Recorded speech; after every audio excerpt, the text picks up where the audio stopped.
actually a question I've been giving a lot of thought to, because we've engaged with investors that have invested in our fund and just trying to explain why they should be involved in this asset class has been really a very topical conversation. I come from a traditional finance background, so I always think about diversification and asset allocation and what is the best way to create an optimal portfolio. And if you think back 15, 20 years, an investor could easily get an allocation to the growth segment through buying public technology stocks. Companies were going public a lot earlier than they do now, if they do at all. And Amazon went public when it was worth less than 500 million, and Facebook went public when it was worth 100 billion. So there's a big difference in the way that the companies are arriving to the public market.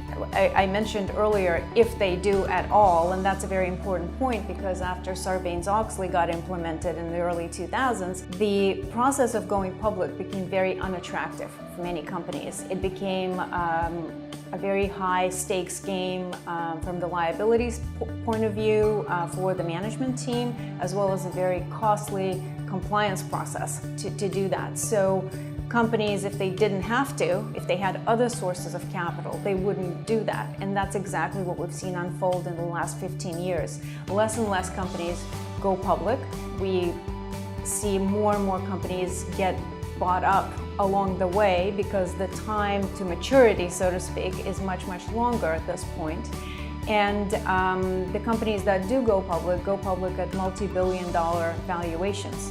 We have household name companies that everyone knows, like the Ubers of the world, that are worth crazy amounts at this point.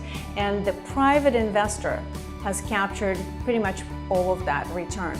It is unclear what the public investor will get.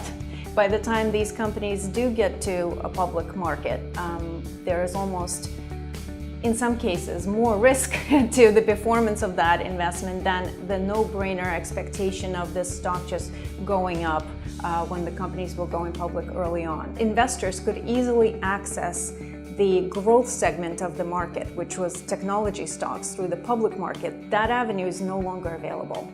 And if they don't get invested in the private sector, then they're basically not getting access to those opportunities. So going forward, I think we may see a very different dynamic in terms of the composition of return of the S&P 500 and NASDAQ. I think it's really interesting to watch, and many investors obviously have realized that, from individual investors to family offices to institutional investors who invest in these large private companies and allocate full-heartedly to that market now. So it's almost like we're at a point that a truly diversified portfolio cannot afford to not invest in the private market. And venture capital is really the avenue to get access to those opportunities early. If you want to maximize your return, you really got to take a little bit more risk, and you got to go in a little bit earlier to hopefully see those opportunities grow and mature over time.